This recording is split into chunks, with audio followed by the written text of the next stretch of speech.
Krenuli smo gore u planinu i to ne u bilo koju planinu, nego na moju najdražu planinu.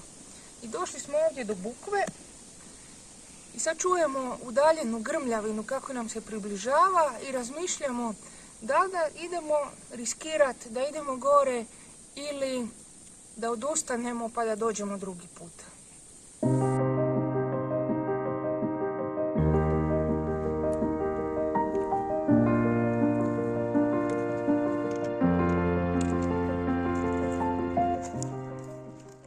Prošli put ipak nismo išli gore jer je grmljavina bila sve bliža i bliža, a nismo imali putem neku kolibicu u koju bi se sakrili, sklonili dok ne prođe oluja, kao što je imao naš prijatelj Hirc.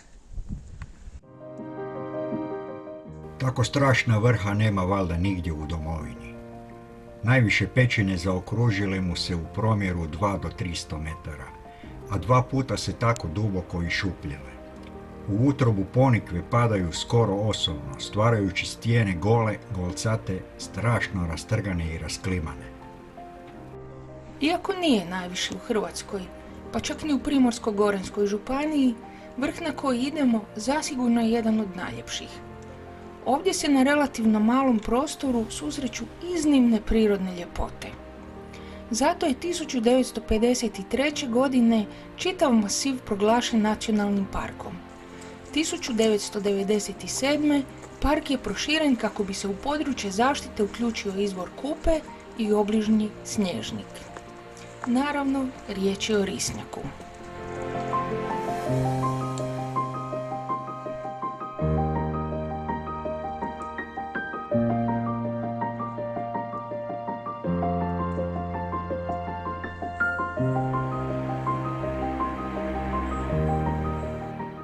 Prošli smo prvi lakši dio puta, došli smo do Medvjeđih vrata gdje je odmarao i sam Dragutin Hirc tih davnih godina.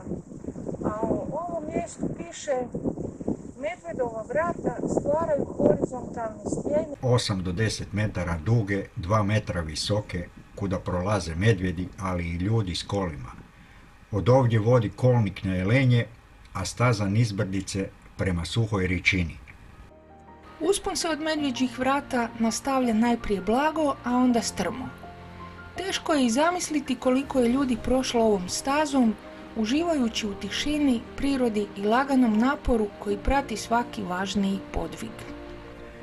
Koliko mi je poznato, uspeo se prvi na veliki risnjak 1825. dr. Josip Sadler, bivši pristav Poštanskog muzeja kojega je u Hrvatsku poslao ugarski Palatin, da prouča naše primorje. Kako je Palatin zapravo bio do kralj u Ugarskoj, jasno je da je Josip Sadler dobio važan zadatak koji je, vjerujem, savjesno obavio.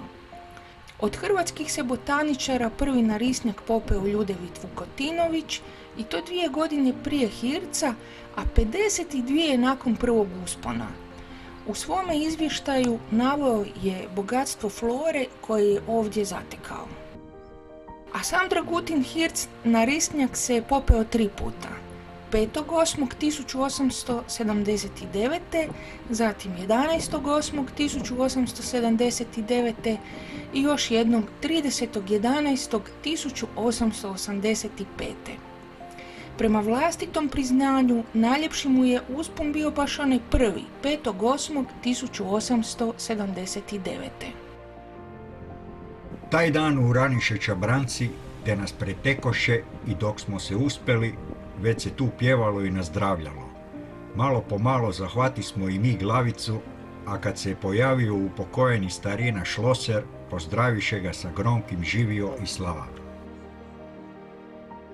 Nadam se da starina Šloser s nebeskih visina ne vidi kako propada dom nazvan u njegovu slavu, dok čeka obnovu i nove domare.